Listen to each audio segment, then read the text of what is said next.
Alright guys, so the LG V40. Now, a lot of people have been asking me about this. They've been asking me about the Pixel 3 XL that I have right over here.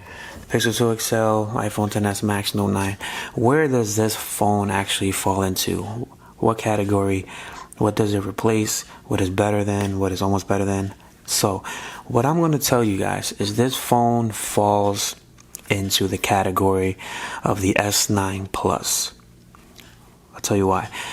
Feature for feature, spec for spec is basically a S9 Plus. Now, it feels a lot better in the hand because it's not as curved as the S9 Plus, but it's definitely a great phone. Yes, I said it. So as far as LG, I do have a love and hate relationship. Now, this screen will dim in a second because it always does that, but I definitely wanted to talk about LG and myself. We have a love and hate relationship, and LG actually sent this phone out to me. Big shout out to them, but I will not be biased at all. Now, let me just turn this off.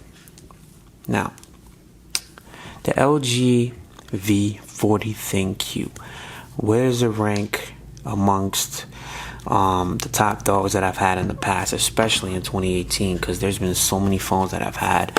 I'm kind of tired of phones at this moment, but I've been using the V40 ThinQ as my main daily driver besides my iPhone. The Pixel 3 XL was put to number 3, but I do carry 3 phones around me all the time. But if you guys haven't watched the video where I did my 1-week review about the V40, you should definitely check that out. But as far as the phone itself, I'm loving it. I'm loving it. Yes, I'm digging this phone. I had the V30. I was the first one who had a retail unboxing of the V30 on my channel. And it was the Verizon version because it came out before any of the other versions. But big shout out to Verizon for never sending me anything. But anyways, besides the point, the V40 ThinQ is a great device. I think it offers a lot that a lot of phones don't.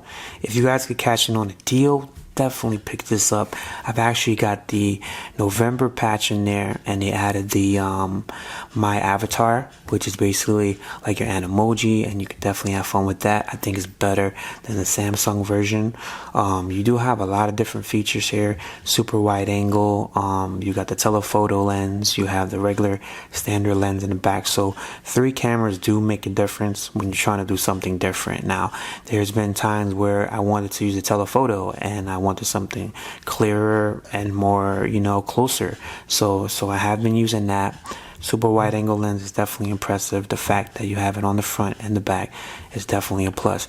Battery life for me has been really good on this for some reason. But I do carry 3 phones with me, but I do use this more for media content, and I do use it for phone calls and for text messages as well, but it does actually do the job pretty good.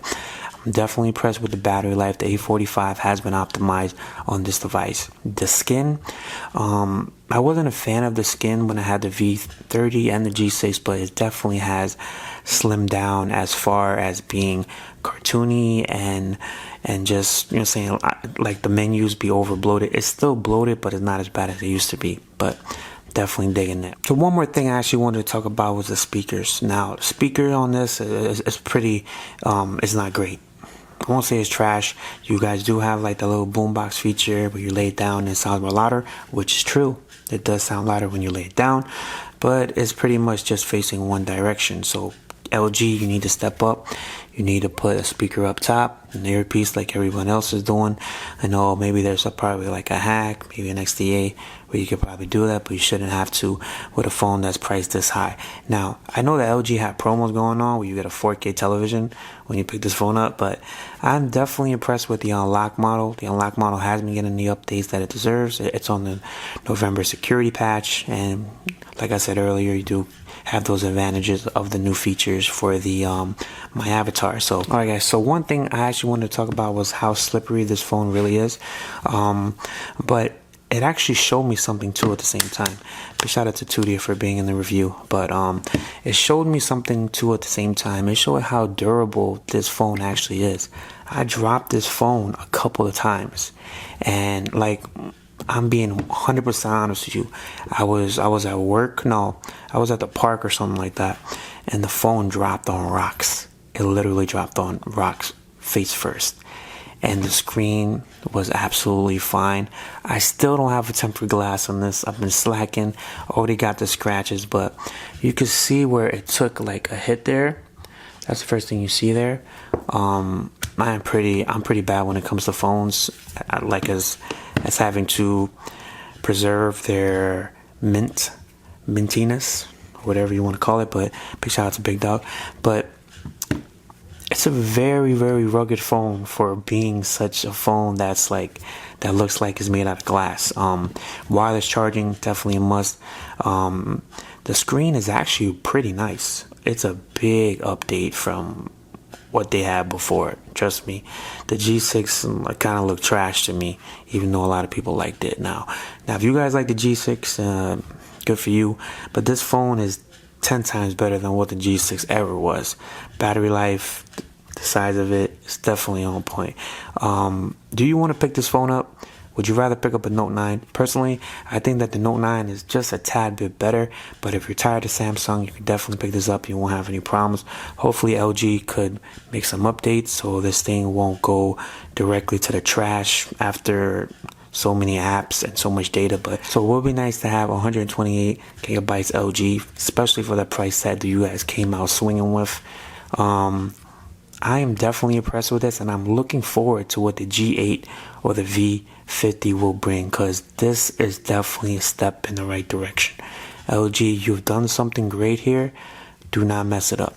So if you guys want to pick up this phone, the link will be down below. If you guys like this video, please give it a thumbs up. If you have any questions about the V40 ThinQ, just let me know down in the comments below, and I will try my best to answer them. So the V40 is definitely staying in the rotation until 2019, because you never know what's coming. Peace and love. I'll see you guys in the next video. Later.